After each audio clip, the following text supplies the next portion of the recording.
The brand new, very controversial horror movie, Winnie the Pooh, Blood and Honey, is finally here. This movie has seemed to set up a chain reaction of our childhood friends and characters becoming these evil horror slasher villains. So, I had to go see it. I checked it out last night in theaters, and today I'm bringing you my review.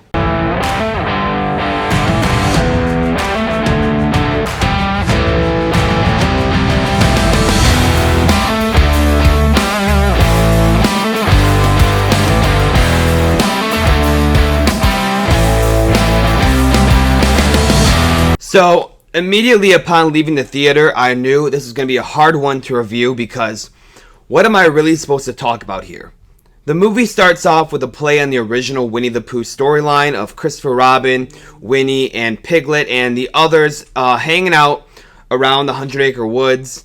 And then it takes a dark, twisted turn when Christopher Robin decides to leave for college. The characters, due to this, become very evil and full of hatred for all people, but mostly for Chris. So once this backstory kind of ends, we then get a small cold opening of Christopher Robin and his new college girlfriend coming home to visit the 100-acre woods. This is followed by a few cuts of different news stories and articles and scenes, all pieced together, and then finally we get into the actual story of the film. So, thereafter this really long, cold opening, we see a young girl who is suffering from traumatic events, and she's being told by her therapist that she's seeing that she should take a break, take some time off, go somewhere quiet, and disconnect, no phones, and just take some time for herself. And so she decides it's a good idea, and she decides to bring some friends along with her, and they head to the 100-acre woods for a little bit of a vacation. And here is where the childhood carnage ensues. I don't know if I can really separate this review into negatives and positives I felt from this movie, because it all just kind of goes in together, so I'm just going to dive into it all at once. And to start off, this was in no way a good movie. It was actually a terrible movie. The production was poor, the actors were brutal, and the story was filled with a lot of why is this happening moments, a lot of storylines and plot lines that didn't really add to what was happening. They were just kind of there for what felt like carnage candy. It took itself very seriously at times when I believe it should have embraced its silly side more, because let's face it, we're taking this iconic childhood character and turning him into a slasher horror villain. It's a very silly concept. The movie was also very gory at times, which is usually fine with me. I don't mind gore in my horror movies, but in this one it was overly gory in the sense that it felt like the director was just adding more blood and carnage to the story for the sake of it being a horror movie.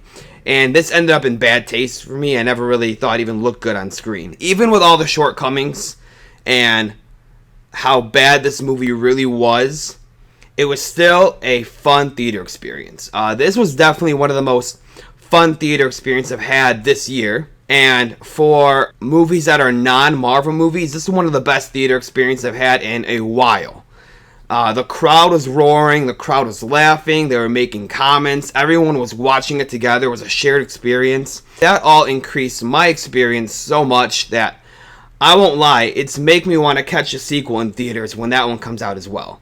I'm not saying I'm going to like it, and I'm not saying I'm ever going to watch it again at home, but I will be seeing the sequel in theaters just for the crowd reaction. To sum it all up, this is one of those movies that was so bad that it ended up being a fun experience to have. The overall score I would give it is a 3 out of 10. Honestly, I think it deserves lower than that, but seeing it in the theaters just increased my overall experience, and so it made me have a little more fun, so I can't really give it a 1 or a 2 out of 10. As for how you should see this movie, I suggest to see it in theaters if you plan on seeing it. If not, then just forget about it, because if you watch it at home by yourself or with someone or even with a couple friends, it just won't have the same effect on you, and it might just come across in poor taste. As for if I would add it to my personal collection, never at full price, but I'd have to say if it was on sale for a really good deal one day, I wouldn't mind spending a little bit of cash on it, because I could see it becoming a cult classic in the future. Thank you for watching my video, and I hope you enjoyed. Do you plan on seeing this movie in the theaters? If you do, or if you don't, let me know why in the comments below. Also, if you'd like to see more review videos, movie rankings, or just movie talk in general, make sure to leave a like and subscribe to my channel below. Thank you and have a great day.